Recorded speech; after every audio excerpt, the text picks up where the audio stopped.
Hello, gorgeous queens. This is Navi Bliss here. Just give me a second. I'm going to share this to my group. Okay. So I hope that you're all having a wonderful weekend and that you're getting a chance to relax and take some time for yourself. I know here we have a long weekend. I think in this US you have a long weekend too. So, I'm Navi Bliss, your certified love and relationship coach. And today I'm going to be talking about external factors that can affect your self-worth, your self-confidence, and why it's really important that it comes from within and how to combat some of these external factors. So it's really easy to say, okay, you shouldn't care what other people think and other people's opinions shouldn't matter and that you should be firmly rooted in your self-worth, which I agree with. But it's really easy to say that, but that's not how our brain works, right? So the way that our brain works is that we want to have the approval of other people. And this goes back to the fact, this is something that Tony Robbins always says, that we have a 200 million year old brain. And our brain was originally designed for survival, and it's focused on survival, but from like caveman times. And there hasn't been big changes in our evolution of our brain. So this desire for acceptance from other people, it actually goes back to that time, right? Because our survival depended on if we were accepted and if we were liked by other people. And so our brain is craving this, right? And when our brain is on autopilot, it is constantly going to be seeking the approval of other people. And then on the other side of that, people want to put you in a box and put you in a category. And they want to do that because it's part of the survivalistic brain as well, right? Because it's easier to classify things when they're in groups, when they fit into boxes, when they fit into categories. This is safe, this is not safe, right? So when people are trying to judge you or they're trying to put you in a box, a lot of times it is also because their brain is running on autopilot, right? And so these are the external factors that can affect your self-esteem, and they do unless you become really conscious and aware of these patterns that are running, right? Because other people are wanting to put you in a box, put you in a category, and fit you into something, and you're wanting to have their approval because your survivalistic brain is telling you that you need to have their approval in order to survive, right? Because if you go back to those caveman times, being accepted by a group of people, being welcomed into a group of people, being liked by people, that was what our survival depended on. So it's not like that anymore. I mean, obviously human connection is important and it will always be important, but it's not dependent on, okay, if someone doesn't like us and they kick us out, then, we're gonna be hunted down by some wild animal and we're gonna die, or we're gonna be kicked out of the cave, right? So these are the patterns that are running in the background in our brain, and yet they're not really serving us. So I'll give you an example from my own life. So of how I was trying to, for so long, trying to fit into a box, trying to, and I just didn't fit. And it was really weighing on my self-worth. So my ethnic background is Indian, but I'm actually third generation Canadian. So where I was like really struggling in my life is that a lot of Canadian people would look at me, and because of the color of my skin, and I mean, this will always be the case, right? Not look at me as Canadian. And so I'm not really fitting into their box of what they think a Canadian is, right? And then I would have Indian people look at me and they wouldn't think of me as Indian because I wasn't Indian enough. And I mean, I was just always like, I always thought of myself as Canadian, but proud of my Indian roots, my Indian heritage, but also well aware that I'm not actually from there myself, right? My heritage is. And because I'm not from there, there's a lot of things about the culture, about people that I just don't understand because I've never lived with, right? And so for so long in my life, I was constantly trying to mold myself when I was in different situations, right? So people who didn't see me as Canadian or Canadian enough, or, I was always trying to mold myself to try to be more Canadian, to try to prove myself. Okay, yeah, I'm really Canadian, and just constantly having to try to prove myself, right? And then around Indian people, trying to prove myself that I'm Indian enough. And this really started to weigh on my self-worth because I felt like there was something wrong with me because I was internalizing all of this, right? Because I didn't fit into any of these boxes. And I was feeling all of this judgment, all this pressure from other people. And now I understand, right? Like, this isn't about criticizing other people or trying to put you in a box or anything like that, or trying to put me in a box in this case. But it's that they're doing it because that's what their survivalistic brain is telling them to do, and that's what makes the most sense to them.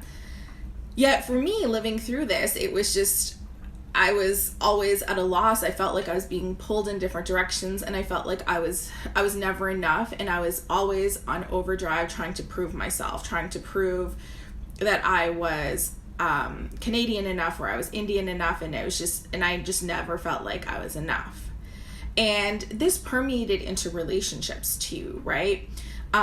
Because that's just how our self-worth works. It does permeate into our relationships. And I would always have these relationships where they had this idea of who I was because I'd been trying to fit into this box, and it was just constantly a struggle, and it was constantly this battle to fit into this box. And it was really, really hard for me to just take a step back from that when I started to do this work on myself and I started to become more conscious and just say, okay, I don't fit into any of these boxes.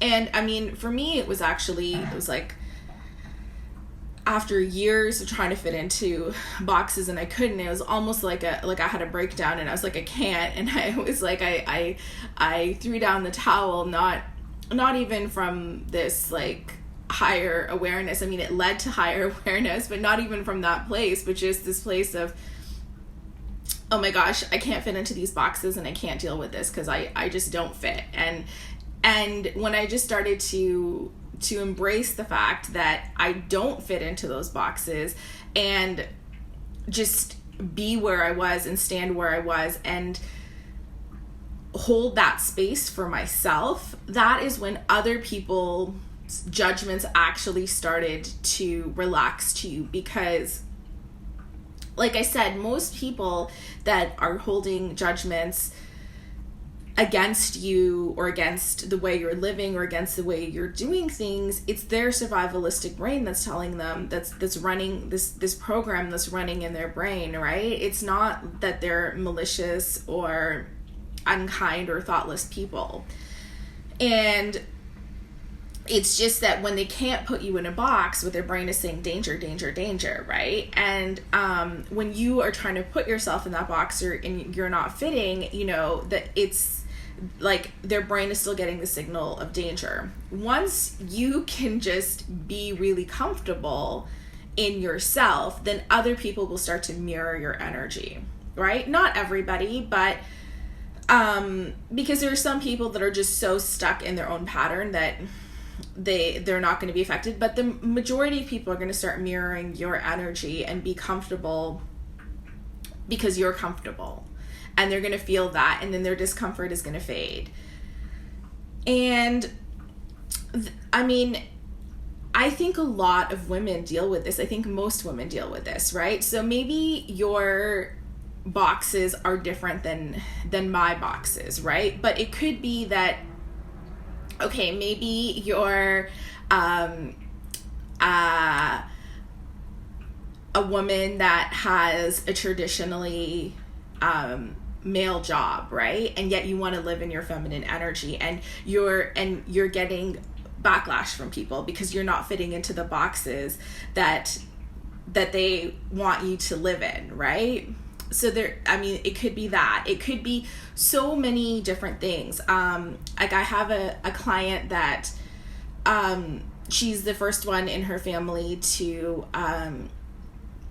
get a higher education, and her family's really proud of her, but now she feels like she doesn't fit in with them, and then she doesn't fit in with people who come from educated families either, because her family is different, right? So I think we all have these boxes, right? Or even, okay, like this is what a woman is supposed to be. And like I really think that all women really experience this, that being trying to put into a box of what a woman should be. And when you're trying to, and these are real things, the real things that exist in society, and these are external factors, and they're not gonna go away. And over time, they can really start to tear apart and eradicate your self-worth, right? So I wanted to talk about this because I really think that this is something that a lot of women in different ways experience, and it can be one of those things where if you're trying to do all of this work on your self-worth, but you're still hitting a wall, you're still getting stuck, and you know, you're still finding yourself getting caught up in trying to fit into these boxes and trying to seek other people's approval and caring about other people's approval. It's because this is the pattern that's running in the background. So the first step is to just really become aware that this is the pattern that's running in the background. Because once you're aware, then you can start to shift it, right? So when these thoughts start to come up, you know, you can make a joke out of it, right, for yourself, right? When you're wanting the approval, right, you're gonna be like, oh, there goes my 200 million year old brain again, right? Like trying to help me fit in with this group, fit into this box, so that I can survive. Except I don't need to do that to survive. What I need to do now is I need to accept myself and love myself without trying to fit myself into any sort of box, and embrace myself for who I am. And once you start to do that, that is when, if you're dating, you're going to start to attract men into your life that are going to be attracted to you, to the real you, to who you are, because now you're not trying to fit yourself into these boxes or these categories anymore. Or if you're in a relationship, this is going to be either the time when your partner's going to really embrace who you are, which is more than likely what's going to happen if if you're married, if this is your long-term partner, because they've been with you for a long time for a reason, because they do care about you, right? And once you can release your discomfort around yourself, you're going to be an easier, more fun person to be around, because you're not going to have this heavy, resentful energy, and they are going to find it easier to embrace all of these things about you too, right? But they can't embrace qualities about you that you're still trying to hide from, that you're still trying to run from, because you're trying to fit yourself into a particular box. So when these thoughts come up, if they come up for you, when you're wanting to seek the approval of other people, just make a joke out of it. Just remind yourself, okay, there goes my survivalistic brain again, right? And I mean, I still have to remind myself, because it, like I said, this is programming that goes back right to the beginning, and before we existed, right? So it runs really deep, and it can also help you to soften when you're feeling the judgment of other people in your life, right? So this can help you in a lot of your relationships, your other relationships, like it can help you with your partner, but it can help you with your parents, it can help you with your siblings, it can help you with other relatives and other family members too. It can help you soften around them, right? Because it doesn't mean that you need to change who you are or try to fit into the box to make them happy, because that's not what I'm saying. But if you can soften your energy around them and understand, okay, they are judging me, or they have this criticism of me because they want me to fit into this box, not because they're mean, cruel, horrible people, because this is the pattern that's running in their brain, right? It's easier for them to understand. They feel safer when they can categorize me and they can put me in a box.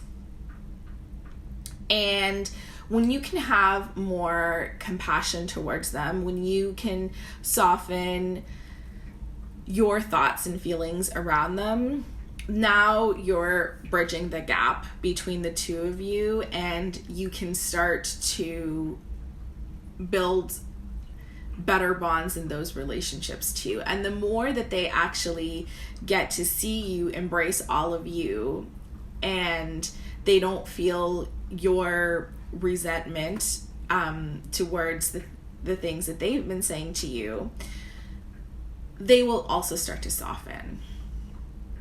So I just felt inspired to come and talk about this topic today, because this is just something that I was thinking about. So if this resonates with you, if you found this helpful, if you have any questions, any thoughts, please comment, please share your thoughts. I will definitely come back later on and I will respond to you.